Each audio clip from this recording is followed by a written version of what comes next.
नमस्कार, India voice देख रहे हैं आप और मैं हूं आपके साथ आदित्य। स्वागत है आपका खबर दिन भर में।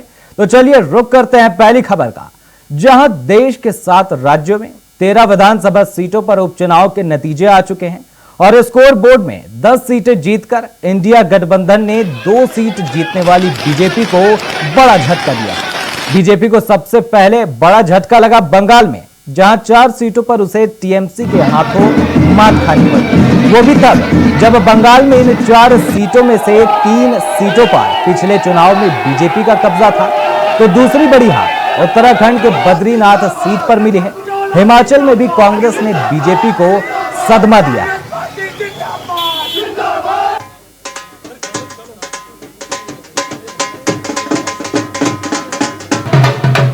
तो आपको बता दें कि उपचुनाव के नतीजे हम विपक्ष धर्म निभाएंगे, निष्ठा के साथ निभाएंगे और ताकत के साथ और शक्ति के साथ और सक्रियता से निभाएंगे। मैं मंगलौर की जनता को बहुत बधाई देता हूं कि उन्होंने इस गुंडागर्दी का जवाब दिया। लगातार हर राउंड में हम आगे होते गए ये जनता ने जो है भाजपा की गुंडागर्दी का जवाब दिया। बहुत रवैया उनका खराब था। क्या डिक्लेयर कर दिया? अच्छा, जीत गए, बहुत मुबारक हो। एक कैंडिडेट जब आम आदमी पार्टी से लड़ा 2022 में तो वो जीता। उस कैंडिडेट ने अपनी मां को, पार्टी तो मां के समान होती है, उसको धोखा दिया, भारतीय जनता पार्टी में चला गया और अब भारतीय जनता पार्टी से चुनाव लड़ रहे हैं तो तीसरे नंबर पे और बहुत पीछे। जनता ने सबक सिखाया। जनता इस तरीके से धोखा देने वाले लोगों के साथ कभी नहीं जाती। और दूसरी बात यह है कि जनता का विश्वास पंजाब सरकार के साथ है। मंगलौर की सम्मानित जनता ने ये संदेश दिया है कि चाहे कोई कितना जुल्म कर ले, जितना अत्याचार कर ले, धन बल का, सत्ता बल का, प्रशासन का, सबका दुरुपयोग कर ले, लेकिन जनता की आवाज भगवान की आवाज होती है। और जनता की आवाज के रूप में काजी निजामुद्दीन की मेहनत और कांग्रेस के एक साथी की मेहनत रंग लाई। ये मंगलौर की सम्मानित जनता की जीत है, कांग्रेस पार्टी की जीत है, कांग्रेस के एक साथी की जीत है। उसके लिए बद्रीनाथ की जनता का मैं बहुत बहुत धन्यवाद देना चाहता हूं, अपने शीर्ष नेतृत्व का और अपने मेरे जो सहयोगी पार्टी के साथी लोग हैं और तमाम लोगों ने जिन्होंने प्रत्यक्ष अप्रत्यक्ष रूप से इस नैतिकता की लड़ाई में मेरा साथ दिया है, उन सब लोगों को इसका श्रेय जाता है। कि आम आदमी पार्टी को एक वरदान मिला है कि जो भी आम आदमी पार्टी को धोखा देगा उसको जनता बुरी तरीके से चुनाव में हराएगी, राजनीति उसकी खत्म हो जाएगी। एक नहीं अनेक उदाहरण उठा के देख लीजिए आप। कोई तो मुख्यमंत्री बनने बीजेपी में चला गया था, अपनी सीट नहीं बचा पाया। तो इसलिए इतिहास उठा के देख लीजिए, जो भी आम आदमी पार्टी छोड़ के बीजेपी में गया उसकी राजनीति खत्म हो गई। रिंकू गए, चुनाव हार गए। ये शीतल गया, ये भी चुनाव हार गया। ये उपचुनाव जो 13 सीटों पर हुए, बहुत महत्वपूर्ण, हर उपचुनाव हर चुनाव महत्वपूर्ण होता है, बहुत महत्वपूर्ण चुनाव थे। दूसरी बार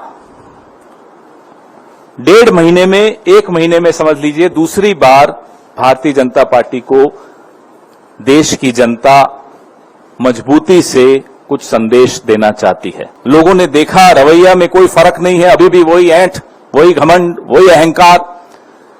फिर से एक संदेश दिया। उत्तराखंड में हम दोनों सीटें जीत गए।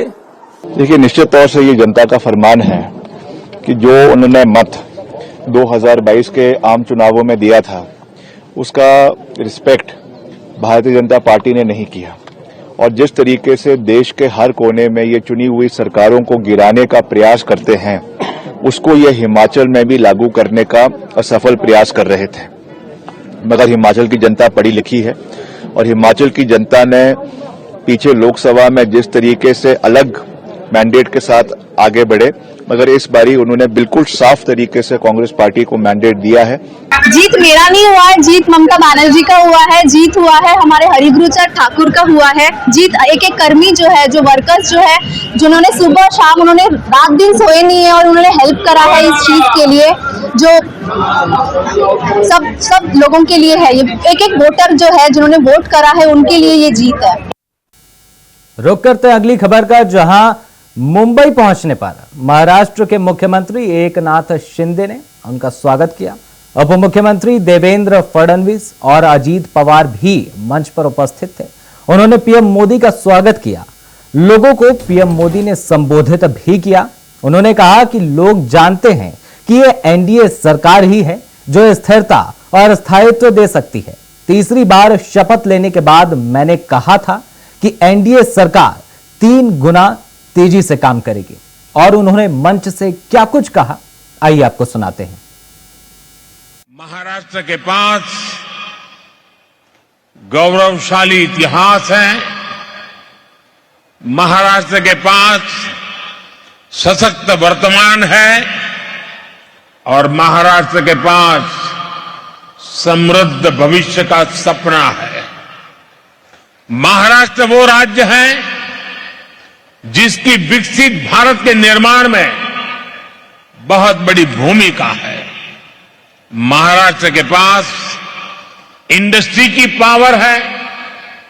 महाराष्ट्र के पास एग्रीकल्चर की पावर है। महाराष्ट्र के पास फाइनेंस सेक्टर की पावर है। इसी पावर ने मुंबई को देश का फाइनेंशियल हब बनाया है। विकास की नई गाथा लिखने जा रहा है महाराष्ट्र, और हम सभी इसके सहयात्री हैं। आज का ये कार्यक्रम महायुति सरकार के इन्हीं लक्ष्यों को समर्पित है। साथियों, 21वीं सदी के भारत की आकांक्षाएं, भारत के एस्पिरेशंस इस समय बहुत ऊंचे स्तर पर हैं। इस सदी के करीब करीब 25 साल बीत चुके हैं। देश की जनता लगातार तेज विकास चाहती है। अगले 25 वर्ष में भारत को विकसित बनाना चाहती है, और इसमें मुंबई की, महाराष्ट्र की भूमिका बहुत बड़ी है। महाराष्ट्र और मुंबई के लिए 30,000 करोड़ रुपए के प्रोजेक्ट के शिलान्यास और लोकार्पण का अवसर मिला है। इन प्रोजेक्ट से मुंबई और आसपास के क्षेत्रों की कनेक्टिविटी और बेहतर होगी। इनमें रोड और रेल परियोजनाओं के अलावा महाराष्ट्र के नौजवानों के कौशल विकास की बहुत बड़ी योजना भी शामिल है। इनसे महाराष्ट्र में बड़ी संख्या में रोजगार का निर्माण भी होगा। आपने शायद अखबारों में पढ़ा होगा, टीवी पे देखा होगा,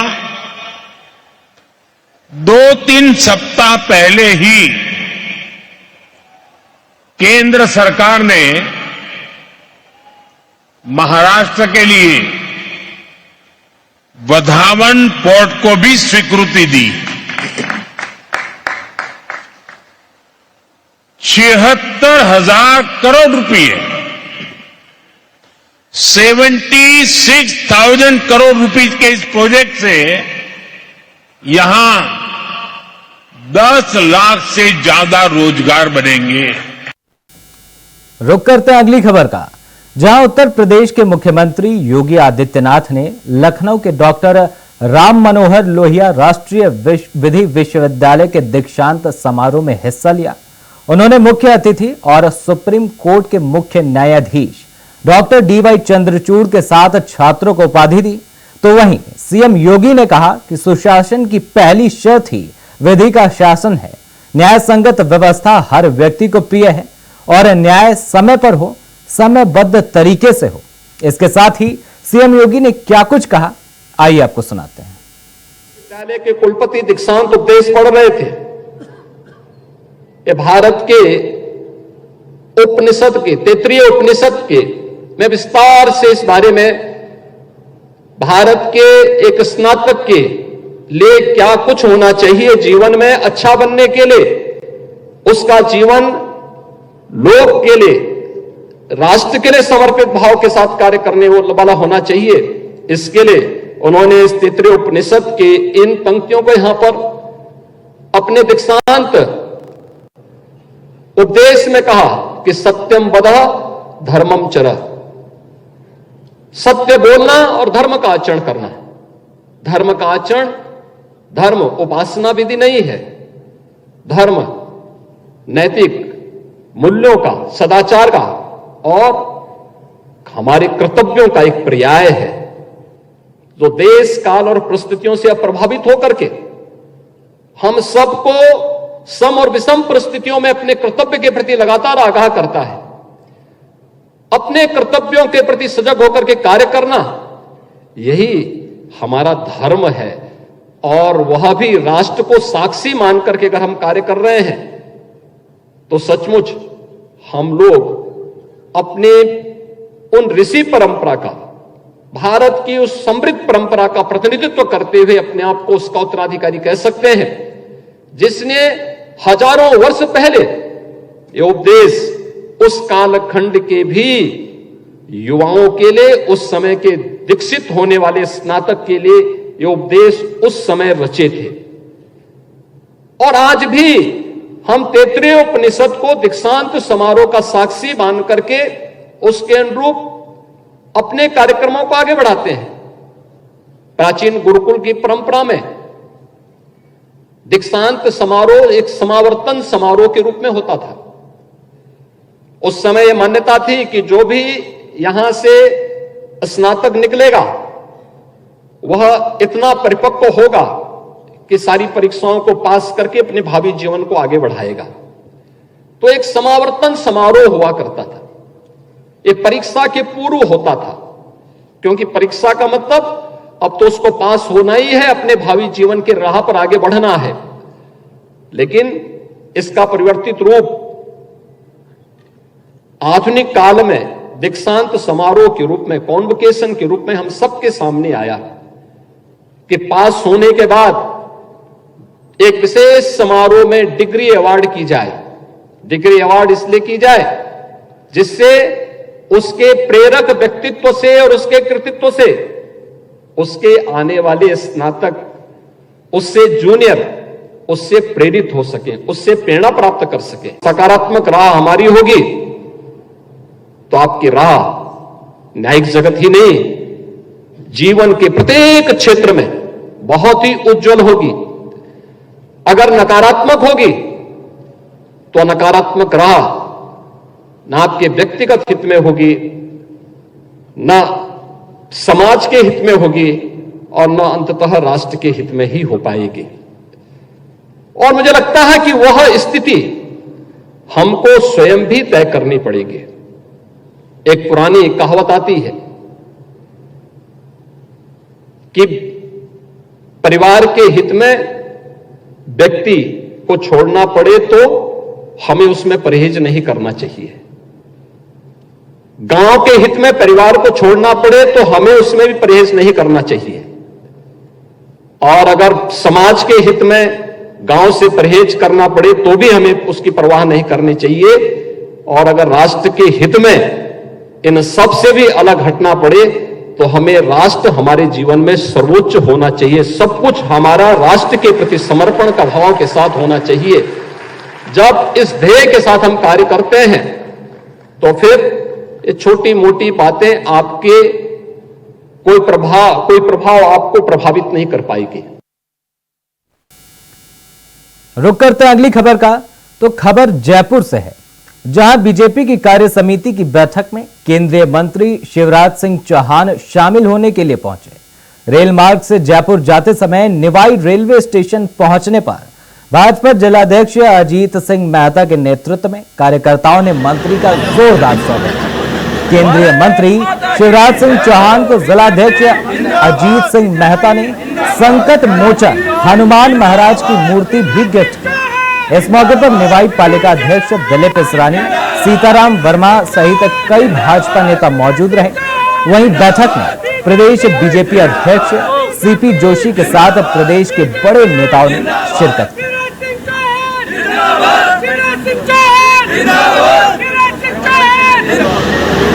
आपको बता दें कि बीजेपी के कार्यकर्ताओं ने केंद्रीय मंत्री का जोरदार स्वागत किया। शिवराज सिंह चौहान बैठक में शामिल होने के लिए जयपुर जा रहे थे। इस बीच कार्यकर्ताओं ने उनका स्वागत किया और उन्हें संकट मोचन हनुमान की मूर्ति भी उपहार के रूप में दी।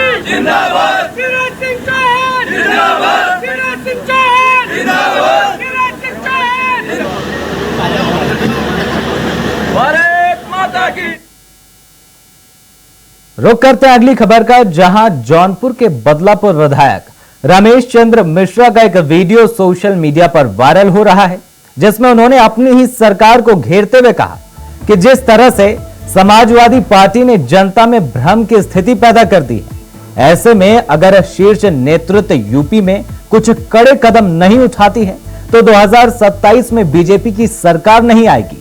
तो वहीं बीजेपी के एक और नेता राजेंद्र प्रताप सिंह उर्फ मोती सिंह ने भी भ्रष्टाचार को लेकर अपनी ही सरकार को घेरा है और जमकर हमला बोला। सुनिए क्या कुछ कहा। हमें कहने में संकोच भी नहीं। मेरे 42 वर्ष के राजनीतिक जीवन में तहसील और थाने का ऐसा भ्रष्टाचार न सोच सकते थे न देख सकते थे, वो अकल्पनीय है। आप जा रहे मोटरसाइकिल पकड़ ले रहा है, घर में आपने एक बल्ब ज्यादा जला लिया, एक थाना हमने खोल लिया है, आपके लुटेरे की तरह हमें लूट ले रहा है, धमकी दे रहा है, 135 का मुकदमा लिखा रहा है, हम अपराध न करें, हम अपराधी हो गए, कोई हाथरस के बाबा है कि कह रहे हैं मेरे पैर की धूप ले लो और उसमें घटना हो जाए। इसलिए मित्रों, आपका अभिनंदन जवानी करने से नहीं काम चलने वाला है। आपका अभिनंदन आपके माथे के चंदन की रक्षा के बाद ही संभव है। जैसा कि मैं समझता हूं कि आज की डेट में जो स्थिति परिस्थिति है, जिस तरीके से पीडीए की बात चल रही है और जिस तरीके से समाजवादी पार्टी ने व्यापक भ्रामक स्थिति आम जनमानस में पैदा कर रखी है, उस हिसाब से अगर मैं देखूं तो भारतीय जनता पार्टी की आज की डेट में हमारी स्थिति अच्छी नहीं है। स्थिति अच्छी हो सकती है, उसके लिए मैं समझता हूं केंद्रीय नेतृत्व को बड़े निर्णय लेने पड़ेंगे।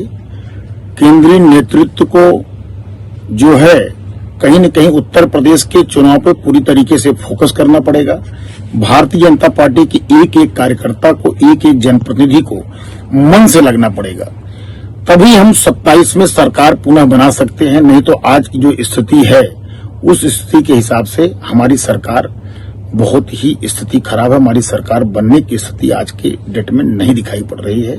इसलिए मेरा केंद्रीय नेतृत्व से निवेदन है कि हम चाहते हैं, पूरी जनता चाहती है, आपके जो कोर वोटर हैं वो चाहते हैं कि भारतीय जनता पार्टी की सरकार 2027 में पुनः बने। इसलिए एक एक कार्यकर्ताओं के मन की बात यह है कि आपको बड़ा निर्णय लेना पड़ेगा जिससे कि भारतीय जनता पार्टी की सरकार। खबरों में आगे बढ़ते हैं, जहां राजधानी लखनऊ के अवध शिल्प ग्राम में आम महोत्सव का आयोजन हुआ। शुक्रवार को मुख्यमंत्री योगी आदित्यनाथ ने महोत्सव का शुभारंभ किया। यह महोत्सव 12 से 14 जुलाई तक चलने वाला है। इस महोत्सव में आम की विभिन्न प्रजातियों और उनके उत्पादों की आकर्षक प्रदर्शनी लगाई गई है। मुख्यमंत्री योगी आदित्यनाथ ने कहा कि उत्तर प्रदेश इस साल जापान और मलेशिया को 40 टन आम निर्यात करेगा। 160 साल के इतिहास में यह पहली बार हुआ है कि लखनऊ का दशहरी अमेरिका को निर्यात किया जा रहा है। तो वहीं भारत में दशहरी आम का दाम 60 से 100 रुपए के बीच है, लेकिन यही दशहरी आम जब अमेरिका के मार्केट में पहुंचा तो इसका दाम 900 रुपए किलो हो गया है। सब जानते हैं कि हमारी सामान्य भाषा में ही जिस फल का नाम आम हो उस फल की विशेषता और उस फल में प्रत्येक नागरिक की पहुंच का सहज अनुमान लगाया जा सकता है। वो आम है, इसलिए सबके लिए सुलभ भी है, सबके लिए सरल भी है और सबके लिए उपयोगी भी है। और इसीलिए तो जो आम होगा वही राजा भी होगा और इसलिए फलों के राजा के रूप में आम को सबने महत्व दिया है। आम महोत्सव 2024 पिछले 7-8 वर्षों से उत्तर प्रदेश सरकार आयोजित करती है।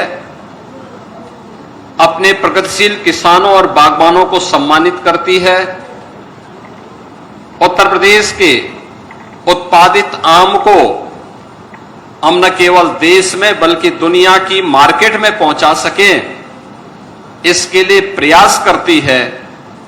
और इसके लिए आम महोत्सव जैसे लखनऊ में आयोजित हो रहा है, ऐसे महोत्सव का आयोजन दुनिया में और देश में भी आयोजित करते हैं। आज उसी देश से यह आयोजन 3 दिवसीय आयोजन का शुभारंभ हो रहा है। मुझे प्रसन्नता है कि आम महोत्सव में 700 से अधिक वैरायटी प्रदेश की और देश की आम की यहां पर प्रदर्शन होगी अगले 3 दिनों के अंदर। बायर सेलर मीट्स यहां पर आयोजित होगी।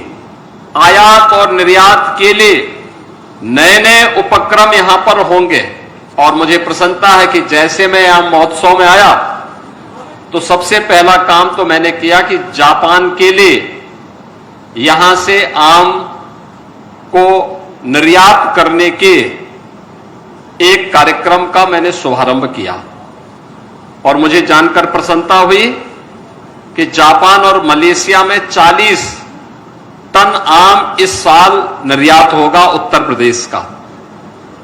पहली बार, जैसा कि विभाग के मंत्री भी बोल रहे थे, कि लखनऊ का दशहरी अमेरिका गया, यानी 160 वर्ष का इतिहास है। आज तक ये अमेरिका नहीं जा पाया, लेकिन अब अमेरिका भी जा रहा है। और जैसे कि मुख्य सचिव ने यहां बताया, यहां पर कितना आम का दाम होगा, 60 से लेकर 100 रुपए के बीच, लेकिन यही आम जब अमेरिका के मार्केट में पहुंचेगा तो इसका दाम होगा 900 रुपया किलो। गत वर्ष उद्यान विभाग की टीम, आज के मुख्य सचिव भी थे और हमारे मंत्री, उद्यान मंत्री भी थे और अन्य अधिकारी भी गए थे, मास्को में गए थे। वहां पे इन्होंने आम महोत्सव किया था, वहां से भी इनको ऑर्डर मिले थे। लखनऊ, अमरोहा के हमारे किसान गए थे। किसानों के लिए ही हम लोगों ने प्रदेश के अंदर भारत सरकार के सहयोग से 4 पैक हाउस बनाए हैं, जो सहारनपुर में है, अमरोहा में है, लखनऊ में है और वाराणसी में है। यह एक नई शुरुआत है। अच्छा दाम मिले, हमें यहां की मार्केट के लिए भी आम उत्पादन करना है, आम नागरिक के लिए भी आम उत्पादित करना है, लेकिन साथ साथ दुनिया की मार्केट में भी छाना है। और यह क्षमता हमारे अन्नदाता किसानों में है, हमारे यहां के औद्यानिक फसलों से जुड़े हुए जो बागवान हैं उनमें भी यह क्षमता है। केवल 3.25 लाख हेक्टेयर क्षेत्रफल में जो फसल होती है वह प्रदेश में और देश के लिए 58 लाख मीट्रिक टन आम का उत्पादन कर देती है। यानी देश की कुल आम उत्पादन का 25 से 30% आम उत्पादन अकेले उत्तर प्रदेश में होता है। और इसमें भी अलग अलग वैरायटी। आप पश्चिम में जाएंगे, सहारनपुर से लेकर के मेरठ के बीच में रटौल आपको मिल जाएगा। आप अमरोहा में आएंगे, दूसरी प्रजाति आपको मिलेगी। लखनऊ में आएंगे तो लखनऊ में आपको दशहरी मिल जाएगी। बस्ती में जाएंगे वहां पर अम्रपाली मिल जाएगा। गोरखपुर में जाएंगे गौरजीत मिल जाएगा। वाराणसी जाएंगे लंगड़ा मिल जाएगा। ऐसी अलग अलग जनपद की अलग अलग वैरायटी भी है। फिलहाल के लिए इंडिया वॉइस के कार्यक्रम खबर दिन भर में इतना ही। देश और दुनिया से जुड़ी तमाम बड़ी खबरों को देखते रहे इंडिया वॉइस। धन्यवाद।